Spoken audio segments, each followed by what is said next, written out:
Eric, thanks so much for hopping on the podcast. Appreciate it. My pleasure. So how do you pronounce your last name? Uresk. Uresk. All right, cool. So Chris connected us. How do you know Chris? So oddly enough, I know Chris from a nightclub messaging board that we were both on when like messaging boards were big. If you're old, if you're like in your 20s, you don't know what a messaging board is. But yeah, we were both pretty heavily involved in the New York City club scene. And then, other forms of social media like Facebook, and we became friends on there, and actually took him on as a client. He was actually one of my early clients when I started my coaching business. But I've known him per se for over a decade, probably. Yeah, wow. Easy. Yeah, more than a decade. He said your coaching's really good too. We talked a little bit about it. Right on. He was like, man, he was going through it. You really helped him kind of navigate through that. So that's awesome. Yeah. It's a good success story. Yeah, for sure. So tell me a little bit about your background. Where'd you grow up? Grew up Long Island, New York.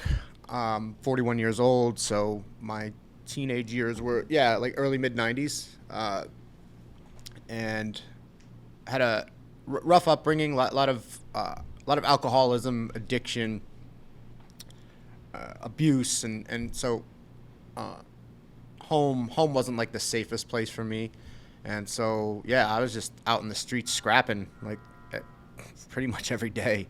That's what I don't know, that made me feel good. So that's I just had a real early relationship with violence. It's like a way that I felt I could get some control over the world, and literally, and I come out the gate with that because that really springboarded me into the rest of my life was from that. Got it. All right. And Long Island, New York, a lot of alcohol. Sounds very a lot of that East Coast. My family from Boston. For sure. Grew up, alcohol was just very common. Working class, you go to work, you drink, you go to bed, you do it again, Yeah. So I that kind of led me into a little bit of alcoholism too. Luckily, I got sober at 23. I know Same. you got sober at 23 too, Yeah. which is just crazy, the synchronicities there, even though we were very far apart in terms of like when we got sober year-wise. Right. How long do you have sober now? Over 18 years. That's crazy. Yeah, coming up on 19. Congrats. Thank That's you. really cool. Wild. Yeah. So what was your life like before you got sober? I know everybody that I know that's gotten sober, first off, they're awesome people if they've gotten sober, and second off, they have crazy stories, some good, some bad. Can you share some of those? Yeah. So I figured out real young that if I beat people up or do crazy shit, that everybody in the neighborhood's nice to me. And so up until like 6th grade, I had probably gotten into like 50, 60 street fights. And like I used to keep like meticulous track because I didn't have a father figure. My dad was there. He lived with us, but he wasn't a father per se, right? He didn't actually parent at all. So I never learned anything from my dad. What I did learn was from 80s action movies, right? And so what do you learn from an 80s action movie? You show no emotion, right? You fuck everybody up, right? And then you get the girl at the end and everybody loves you. Okay, Right. So that's the template I'm going into life with. And I move going into junior high. So I finished up 6th grade. I moved going into junior. Now I got to create a whole new character because none of these people know me. And I'm tiny at the time, like real little. I'm still not a big guy, but I was tiny. And in the midst of being unsure who I was and knowing like, I liked that character that I built up before, I found drugs and alcohol, right? And so then it was the cocktail of drugs, alcohol, and violence because I didn't have anything else. I didn't have any other coping skills. I just didn't. I couldn't talk to my parents about it. There was nobody I didn't even know what I was feeling at the time, so I didn't have words to communicate what was going on for me. And it was just like pulling a slingshot, and then I was going. And from the time I was like 14, I think I had my first real serious drink, like drank with the intention to get drunk at 13 years old. And I was like, I'm going to do this as often as possible for the rest of my life, as much as I can get my hands on it. And, when you're a kid, your access to it can be limited. But, man, I would steal from I would do whatever I could to gain access to it from a real young age. And, again, the violence started to take part in that. And by the time I was 15, 16 years old, I was like, everybody in the neighborhood was scared of me. And that was really important to me because what I saw, I would watch. I ended up hanging out with some guys that were like 3, 4 years older than me. Or when I say hang out, I would sit around and like watch and kind of clock what was going on. And they didn't take me serious. I was this guy Greg's sister's friend, right? And you know, he had a little sister my age, and so I would hang out there, but I would just watch and I would see how like some of like the OGs in the neighborhood would pull up and they were selling drugs, and I would see how they walked and they weren't scared, and everybody's, oh, that's such and such, you know, and people would kind of like whisper as they rolled up, and people respected them, and these guys weren't afraid. They didn't seem afraid, right? And it's like, that's what I wanted to be. I wanted to be that guy. I wanted to be the guy that everybody in the neighborhood respected, because if you're a kid, it's like your neighborhood is the world. Yeah. You don't realize like these guys ain't shit when you leave your neighborhood, right? But like in the neighborhood, these guys may as well be gods, especially to a young teenager, like, you know, 12, 13, 14 years old. So I'm like, man, I want to be like these guys. And so that's what I set out to be, was that. I didn't have any other goals, any other aspirations. Nothing seemed tangible. And especially on the East Coast neighborhoods are a different animal, especially like inner city kind of For neighborhoods. Sure. My family's from East Boston on my mother's side, so it's very, very very tight. Everybody's been there for ages, and now it's sort of evolving and changing, but you know, spent a good amount of my childhood there, and I remember seeing those mafia dudes running around and just the neighborhood tough guys, or whatever you want to call it. The way that they walked, there was a swagger. Yeah. Even cops looked at them with fear, and that was like, I remember seeing that when I was younger and going, man, I want to be a gangster. Yeah. So when you started drinking, did the violence start to change in terms of not just like street fights, but did it ever escalate? Oh, yeah. So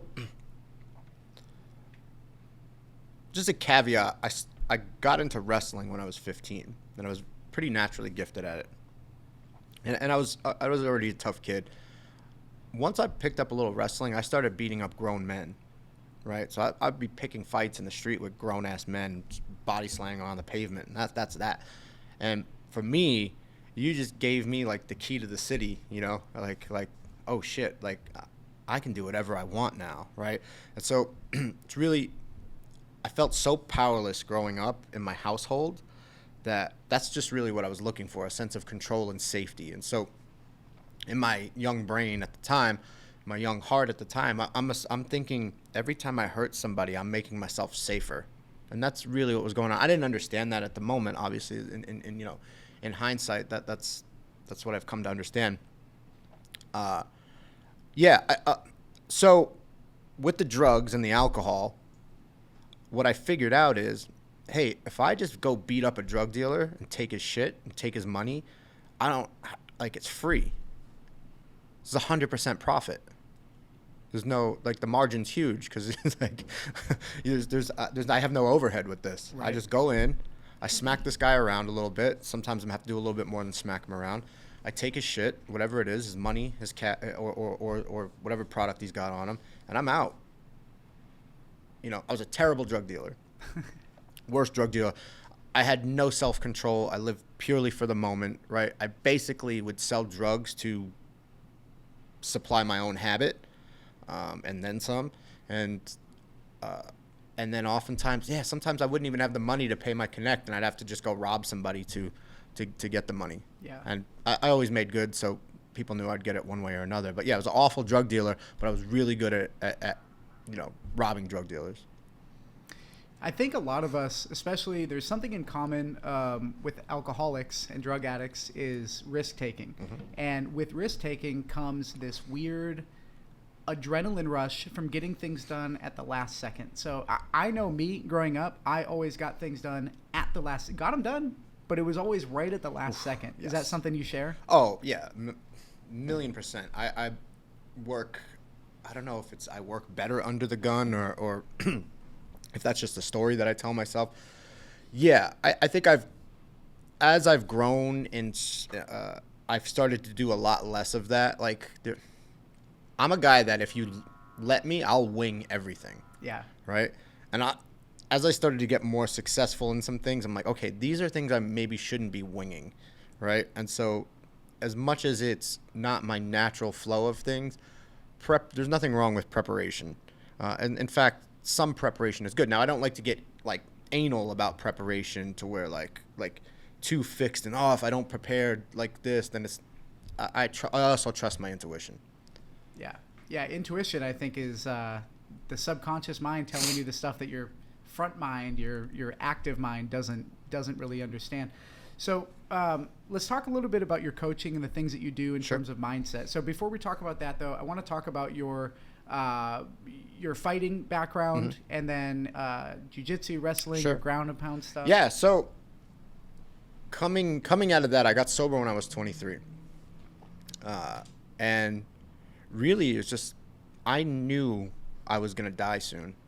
And I don't think anybody that knew me growing up think I would live past 20. My teachers definitely didn't. And so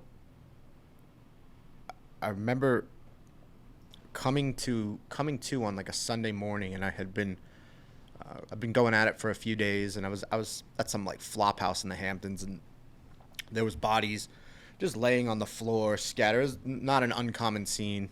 And reach in my pocket, there's a bag of Coke and bottles everywhere. It's a mess. And I'm like, all right, well, I've got a couple grams in my pocket, I may as well get started. And just like a little voice in my head said something to the effect that if you stop now, you have a chance. If you don't, you're probably gonna die. And for whatever reason, I listened to that, and I followed that intuition. I flushed it or threw it in the garbage. I can't remember which. I drove home about 45 minutes. I was living with my grandmother at the time, and slept for like 2 days. Woke up, went to a meeting, lasted half the meeting. I was shaking. I was just in rough shape, and have not had a drink since. Wow. Yeah. Something similar happened to me. I got arrested, fought with a bunch of cops, ended up getting in real trouble, and I had gone out and gotten jumped before and ended up in the hospital with a traumatic brain injury, and would literally go out and like intentionally run from the police because I thought it was fun, and like just shit that we do and we're fucked up. And then when I got sober, there was something that happened when I woke up. It was a Monday morning. I was in a jail cell, and I just knew I'm never drinking again. And we always say that, man, I'm all hungover, like I'm never doing that again. But this was for fucking real. Yeah. And I posted on Facebook, I think it's time for me to quit drinking for good. And I have not had a drink since. That's awesome. There was something that switched internally, and call it intuition, call it God, call it the universe, whatever. I don't know what it was, but something changed. And there's so many people out there that I think need to get sober but don't know how to get started, especially like when you're deep in that and all your surroundings are drugs, alcohol, violence, low vibration, negativity. What do you say to somebody who wants to get sober? Well, I think it's important to understand what addiction really is an extreme form of disconnection, right? It's an extreme form of emotional and I would say spiritual disconnection. And early on, these substances take away that feeling of disconnection. So I know for myself, and this is not uncommon for me to hear, I hated myself like so inherently. There was such a inherent sense of guilt and shame. I had to drink so I wouldn't feel like that. So for me, just to feel comfortable in my own skin, that's all I wanted, right? Unfortunately, what that looked like for me is I would redline it and put as much shit into my system as I could, and it would end up messy, right? And violence was a big part of that too. Violence actually made me connected because I had early experiences where I had positive feedback for hurting people. Right. So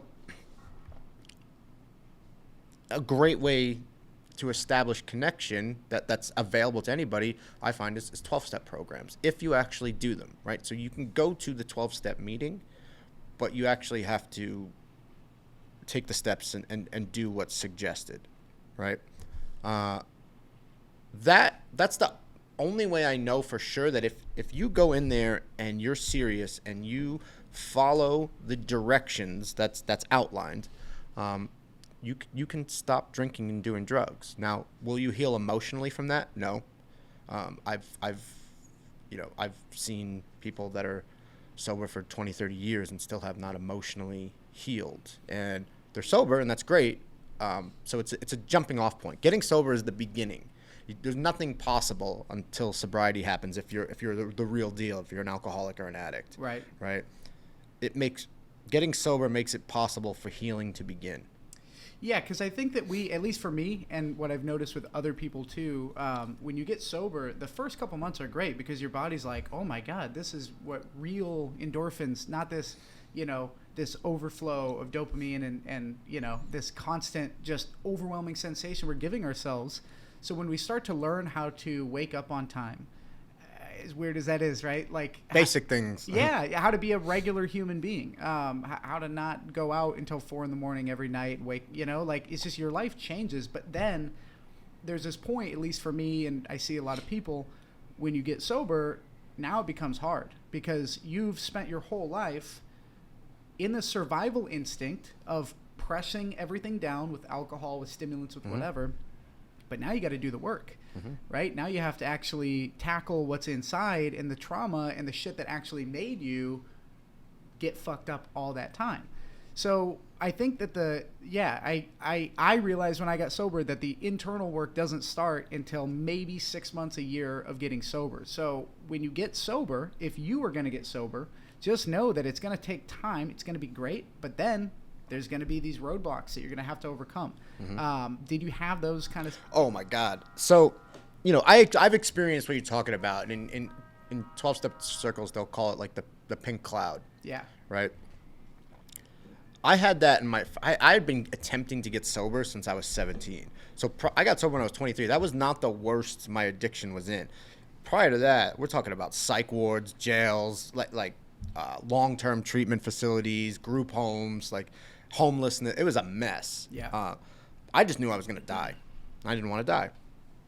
So there was no pink cloud when I got sober. I was miserable. You could walk into a meeting and you'd see both seats next to me empty. I was so fucking angry. So angry that my drinking got taken away from me as I looked at it, right? I had a real victim attitude towards it. You took this away from me. And it took me a long time to heal. I would say I probably spent my first 7-8 years of sobriety miserable, borderline suicidal. I had so much trauma to heal, and the 12 steps did a great job getting me sober. They did not touch any of that stuff because they're not designed to. Right. And so, and that's really what pushed me into really where I'm at now with my coaching is I needed to go deeper. I knew there had to be more. So I went from that into martial arts. I found martial arts, and I always knew I wanted to wrestle again. I was really talented at wrestling. I didn't get to do a whole lot with it in high school because I wasn't allowed in high school very long, right? But I knew when I wrestled, I love this. So I started going into Brooklyn 5 days a week, driving 2 hours into the city to go train with these Russian guys in Brooklyn. And my coach was a former Soviet Olympic coach, and everybody down there was a savage. And I had also, while I was in a long-term treatment facility, began training judo. So I was a black belt in judo, and I'm really pushing the wrestling thing. And I have dreams. One day I want to fight in the UFC. Hooked from the moment I saw Hoist Gracie and all that stuff. I knew one day I want to do this. I want to fight. And so I throw myself into that world. Same time, I start bouncing in nightclubs, right? And Is this before you got sober? this is as I get sober. Okay. Yeah. So 10 months after getting sober, I start working in nightclubs. I really started training heavy with the wrestling and the judo around 20. Okay, again, I wrestled quite a bit in high school, but the gap from we'll say 16, 17 to 20 was pretty messy. I was in some bad shape and not really able to do too much physically. I was in the streets pretty heavy at that time. And so I'd wrestle for a period of time, and then I'd go back into the streets, and then 23 stopped, and now I'm full blast in this. I get involved in the fight world. I fight some underground fights, and actually people are expecting a lot of me, and I could go through the whole long fight story, but I'll say this. Super talented. My fight career was an overall failure. I finished with a winning record, but nowhere near what I was capable of accomplishing because I was so mentally weak. My identity was built on winning and losing. And so if you even beat me in a round in the gym, I would mentally crumble. I would go home and hate myself, right? So every time I step out there, I'm carrying that weight of self-loathing before I compete. It's a fucking heavy weight to carry. Yeah. Right? Crumble. I have nothing else. This is my whole identity. My whole identity is violence. Bouncing in nightclubs was based on violence. I was 5'6", 160 pounds. Everybody else was 300 pounds, 6'6". And I loved that. I loved that as a little guy, but I could fuck everybody up, and I was feared and respected. And if you took that away from me, I would have nothing. Yeah. That's the reason women liked me. It's the reason people were nice to me. I wasn't probably the best friend to people. I was very selfish and self-centered, and things were about me and how I looked. And so if you took the violence away from me, what would I have? Right? And Dominic Cruz is a longtime friend, and we were training partners. And he would often get on me. He's like, hey, man, you're really good, but you don't work on your weaknesses. You avoid them. You only want to win. It's like, you're not going to get to the top like that. And deep down, I knew he was right, and I fucking hated him for it at the time. So, like, when Dom and I were training partners, we had a very strained relationship. And it wasn't until years later where we had both done quite a bit of work. His delivery maybe wasn't the best at the time. Dom's a pretty straight shooter, and but that never left my head. And so I was out in Phuket. I lived in Thailand for 5 years, the head coach of Phuket top team. And as I retired from the sport, I knew I wanted to move into coaching. And really what I wanted to do is I knew I had a real gift for the technical side of things, but I also had a real gift I knew where my cowardice, right, the avoidance of fear is what I would call a coward, right? Where my cowardice interfered with my progress, and I could see it in other people, right? One thing about being in the streets so heavy as a kid and just growing up in an abusive environment, I can read people really fast. I can sense a fearful reaction. I can also notice my own fearful reactions. So in my coaching, I started coaching into people's fears, like, and you know, almost through like immersion. Like, okay, if I see something that's scary, I'm going to do it as much as possible. This is what the path that I started with. I'm going to put myself in these things that scare me. I'm not going to run from what scares me. I'm going to immerse myself in it. And there's a lot of value in that. It's not the only way to work through that stuff, and I don't think it should be the only tool, but it is a tool, and it's a valuable tool. And so I was coaching purely from that standpoint. Problem is, not everybody's willing to just dive in the fire, right? I am, and some people are. Many people are not. I won't say most people aren't, but many people are not willing to just dive in the fire. They have to feel safe. And so as I kind of progressed through that, I started to learn about, okay, I have to create a space of safety first before a lot of people are going to be willing to do the work. And you know, as time went on, I learned how to start creating that safety. Like, it can't just be one way, right? If we're going to push through some really deep stuff, and these are limiting beliefs that you've held on to for your whole life, I can't expect that you're just going to put your head down and run through it. I don't think it works that way. Particularly not for emotional stuff, right? And when you're talking about high-level mixed martial arts, or even high-level competition in martial arts in general, you're talking about people fighting for their identity in a lot of ways, and all your most primal fears come up, and all of that, I would say, is emotional, right? It's if we get past the thought level and get down to it, it's an emotional reaction. There's a deep-rooted emotional fear. We're not just going to smash through that. I have to create safety in order to really get good work done in the emotional realm. Do you think that's a survival instinct that people have to hold on to? For sure. It's familiar. Yeah. But look, why are most people not successful in business or in any endeavor that requires extraordinary effort? Because they are unwilling to live in the unfamiliar. Yeah. Right? So to be an entrepreneur, you're almost always living in the unfamiliar. Yeah. Right? You're almost always looking out over the edge of what's comfortable. Right. If you're not an entrepreneur. Right. Right? Yeah. If you're not, you might have a business and it works for you, Yeah. right? And that's cool. You found a formula that works. But if you're constantly growing and scaling and doing stuff like that, Yeah. you are looking out over the edge. Sometimes you might even jump too far out over the edge, and maybe that's not the best idea all the time, right? But if we want to really expand our comfort zone in anything, there has to be a willingness to go to the point where I've always stopped and at least just kind of peer my eyes out over and see what's there. Yeah. Because if I can't do that, then I won't get there. Yeah. It's not going to happen by accident or coincidence, Right. right? Everybody's like, oh, maybe I want what Kevin has. Well, are you willing to do what Kevin has done? And that's a big thing is, for the longest time I watched people and I was like, what makes these people successful? And it's almost always living outside of their comfort zone, living below their means and living outside of their comfort zone. So I realized, and over this last year, before I started the podcast, I was so comfortable because my business is cash flowing. I have money coming in from a couple different sources. I don't need to work, right? Or not hard, right? I don't need to. When I started, it was all day, every day, or I would die, right? Like that's what it felt like. And once you start to make it or make a little bit of money, right, whatever that means to anybody, once your basic needs are met, especially your bills, the real game starts, because now you're fighting yourself. You're no longer fighting the game of paying your bills and eating. So I realized that I was too comfortable. I knew I needed to start a personal brand, grow my podcast, things like that. So I started hiring people. I started investing in bigger office space, started doing things like that. Right.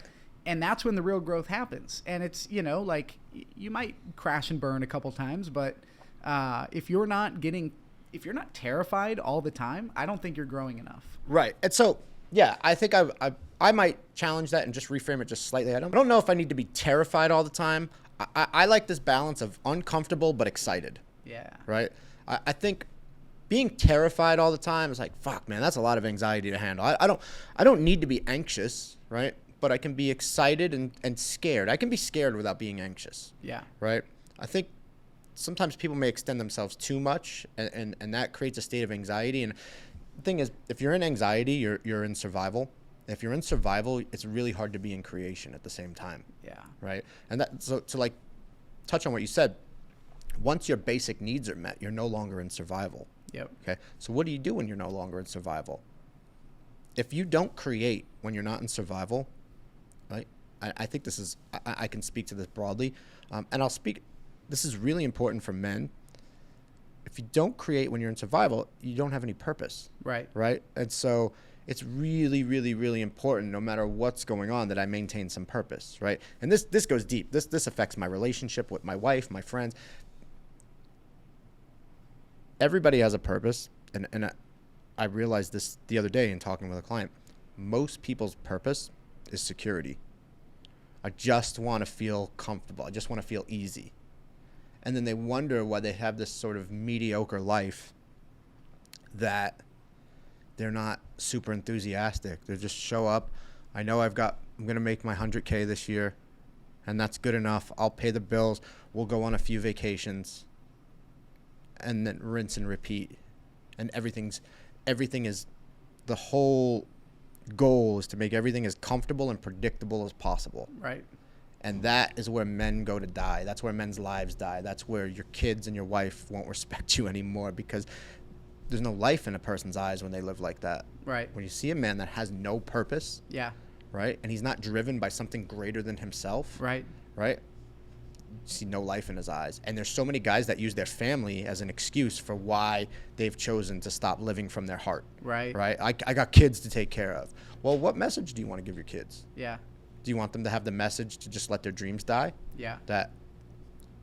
And I get it. It's not.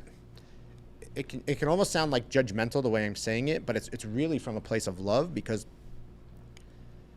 when people live like that, my experience of people that live like that is they're not present to their life. Everything feels like it's happening to them, or it's something that they have to do. Victim mentality. It's a complete victim mentality. Circumstance is happening to me. There's no creatorship or authorship in a life like that. Yeah. Right? So when do men feel most empowered? When they feel like they have creatorship and authorship over their life? And then how much can I expand on that into every area of my life? Do I feel like I have creatorship and authorship in my relationship with my wife? What about my friends? Am I a guy that works so much that I don't actually have friends? Right. Right? Or do I dread going home because my wife is going to want me to be present to her, and I don't know how? I can't switch the fucking off button off work. Right. Right? Can I be present to my kids and expand that too? Now, how much of this do you learn in martial arts? Because what I've realized going through jiu-jitsu, and I've only been training for 2 years now, but a lot of discipline has come from it in terms of just showing up, right? And realizing that a lot of things that I've learned in jiu-jitsu are applicable to business, my relationship, things like that. But how much of that kind of spiritual growth happens through going through martial arts? So I love that question, and I think you could do martial arts and get no growth. You could treat it purely as how to learn violence, right? I did that. Or martial arts can be a path of complete personal development, okay? Martial arts is a heightened stressor, okay? Particularly if you practice a live martial art, so a martial art where we actually spar. You and I are going to spar, and it could be close to 100% sparring, right? And even if you and I know we're not going to actually try to hurt one another, still the intensity of it will, and that heightened state of stress brings out my reactions to heightened states of stress. What do I feel like when I'm uncomfortable? What are my reactions when I'm uncomfortable? Well, I get to notice that. Okay. Does that current reaction that I have when I'm uncomfortable, does that serve me? Is that a reaction that's yielding results that I want? Okay. So no judgment, no moralistic judgment. Okay. I noticed that when I'm afraid or unsure, I shut down. Let's say this is a common thing. Okay. What about in your life? What happens when you're afraid or unsure? Okay, so you can start drawing parallels if you pay attention, if you're aware. Okay, and that's one of the real beautiful things, I think, if you train in martial art that offers the sparring aspect particularly, because that's where but even you can even draw reactions to, okay, how do I learn? How do I react when everybody seems to be getting the move and I'm struggling with it? What is my self-talk like? Okay, and you can pay attention to that. Does that self-talk serve me? Does that self-talk bring me results that work for me? If it doesn't, okay, then how do we go about shifting that? And that, I believe, for me, that's a natural place for me to be, is inquisitive and constantly studying my reactions to things. And it's I think it's a big part of why I'm successful at coaching is to be able to not only see and ask those questions for myself, but to also, show others how to create that for themselves. So yes, martial arts can be an extremely valuable emotional and spiritual path, and it has been for me. It's all about the context and how you use it, right? It's how you use it. We can use the same tool, but how we use it is very much going to determine the result that we get. Right. Yeah. Does that make sense? Yeah, for sure. So tell us a little bit about your coaching, and if somebody's interested, where can they find out more about your coaching? Sure. So my coaching derives a lot from what we just talked about, right? So one of the things that I do well is I help people and support people in seeing the blind spots, the patterns, and how they connect, right? So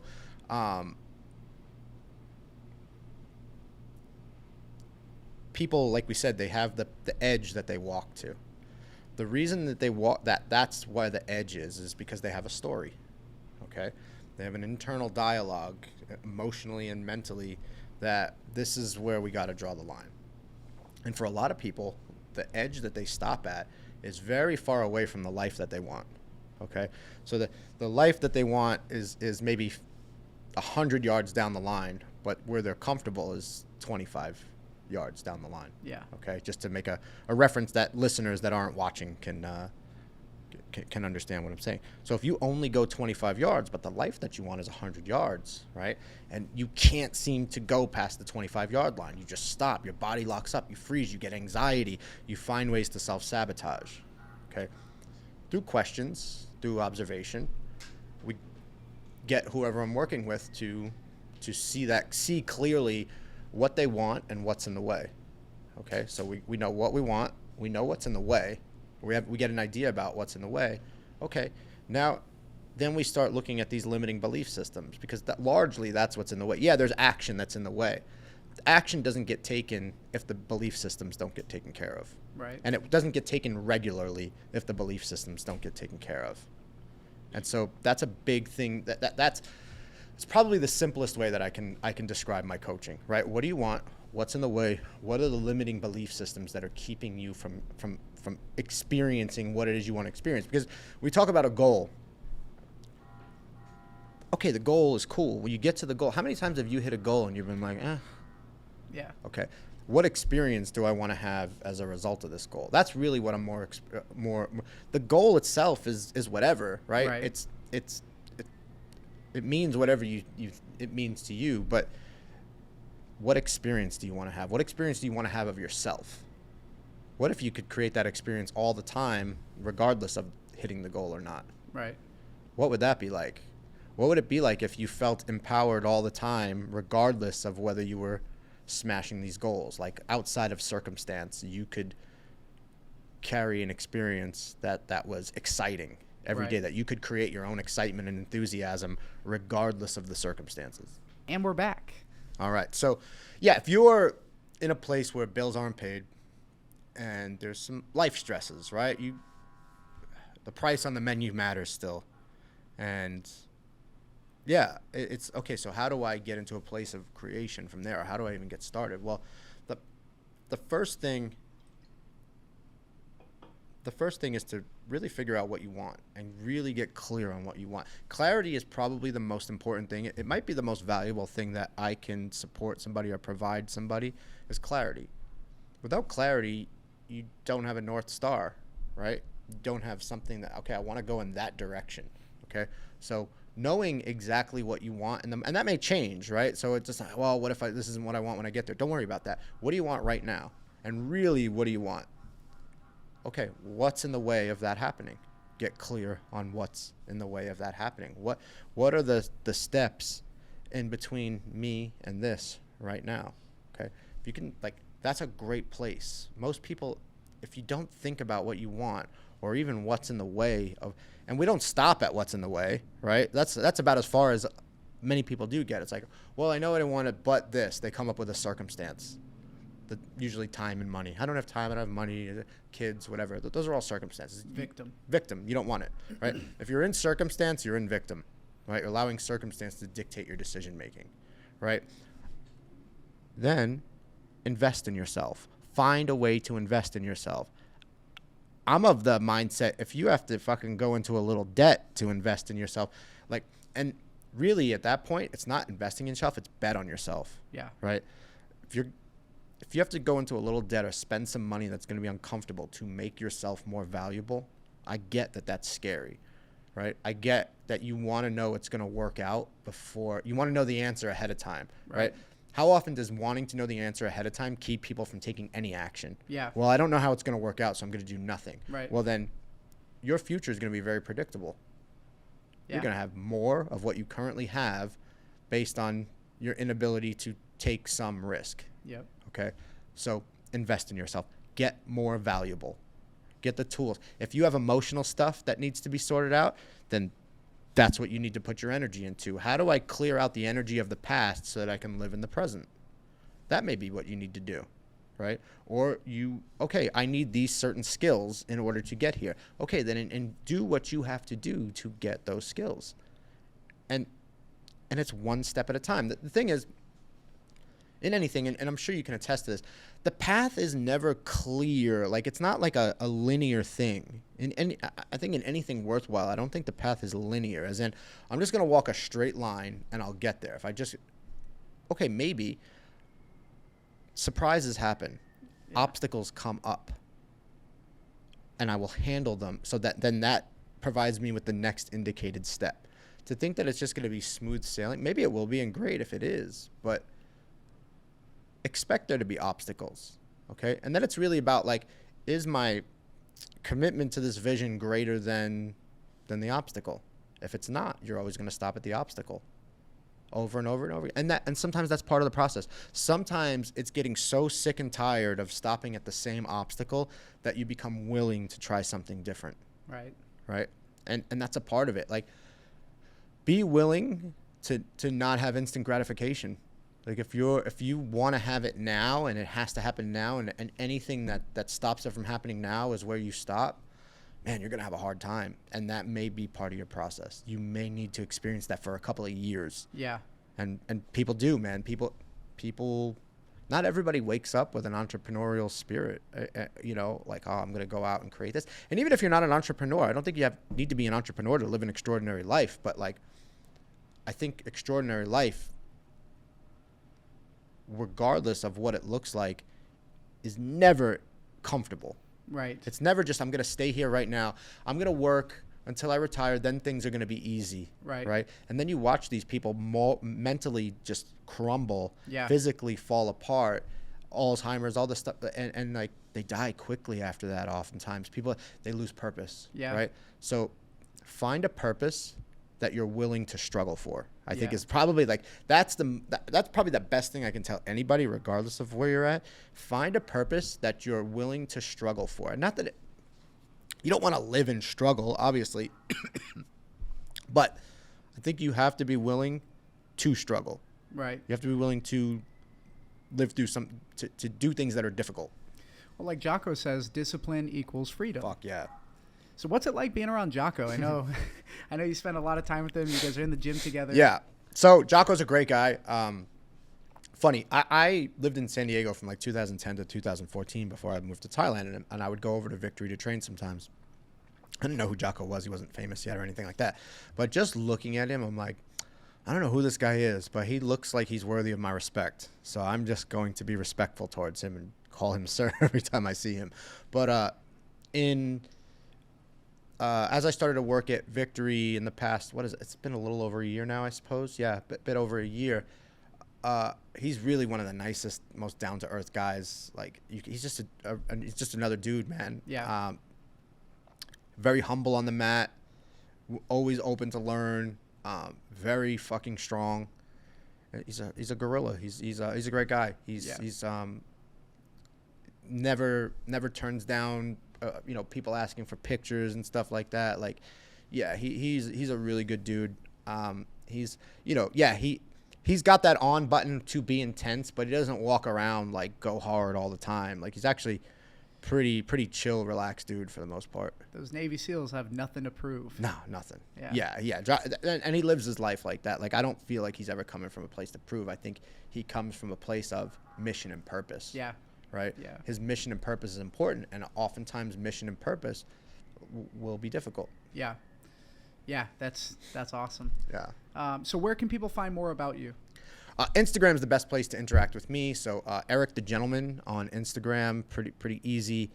I always putting up hopefully valuable content and just things to inspire or support people on their mission. And I'm passionate about the martial arts, but I'm more passionate about creating men that I wish I had around when I was a kid. Yeah. Men that can mentor, lead from a place of inner strength, as opposed to, all the outer bells and whistles that you sometimes get on the street. I don't think none of those guys are they're not bad people, right? At all. They're great people, wonderful people, but there's a lot of hurt and pain, and everybody's coming from a lot of hurt and pain, and I think it doesn't have to be that way. I think we can lead from a heart-centered place, as corny as that sounds. It takes courage to live from a heart-centered place, right?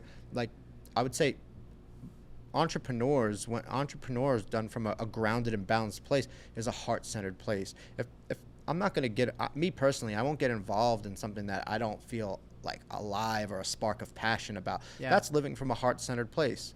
And sometimes that's going to be scary. It's not going to be sure. People are going to discourage you, right? They're going to say, man, just get a union job. Yeah. And there's nothing wrong with that. If you feel heart-centered, if you find that union job provides you with the opportunity to do something purposeful on top of that, great. And the union job is a part of that purpose, great. I'm not saying that there's anything wrong with a union job. For me, I would rather fucking die. Yeah. I would rather die than work for somebody else. I don't want to. I won't say I can't do it, but I choose not to. That's not from my heart center. Yeah, same here. Yeah. You know? Can you leave the audience with one last positive message?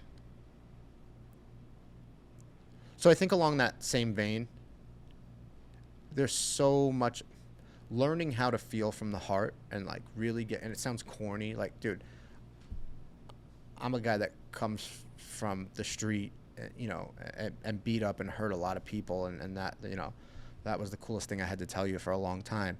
But I was very unhappy. But learning how to live from my heart, actually to gain the intuition of what I really want, and decipher what's real and what is a fear that's trying to keep me safe and secure, and to learn how to like decode that. Yeah. In every area of my life, in my relationships with my wife. Like, real emotional intimacy is terrifying for a lot of men. Terrifying. But that's what my heart really wants. I'll say that I don't, right? So that I can avoid it. But my heart, I know deep down now that the truth is my heart really wants that. It wants to be able to connect with people. It wants to be able to smile at people that walk down the street and be friendly. It wants to be able to strike up a conversation. It wants to be able to, oh, I don't want to look stupid dancing if I don't know how to dance. No, people want to fucking dance. And anybody says that they wouldn't like to dance or be able to dance, they're fucking lying. Right. Right? You're a liar. You just don't know how to and you're scared. And I'll stand on that. Being able to live a life truly from the heart center and have relationships that are based on a centered heart. And so, like, just how much can I expand that into every little fucking thing that I do, even though it's really scary? Right. Right? Like, that's the life that you maybe might be worth looking at. The life that you want has less to do about the shit that you have and more about the experience that you have. Amazing. Dude, Eric, thank you so Thank you, much brother. for coming Appreciate on you, the man. podcast. I seriously appreciate it. Yeah, follow Eric the Gentleman on Please. Instagram.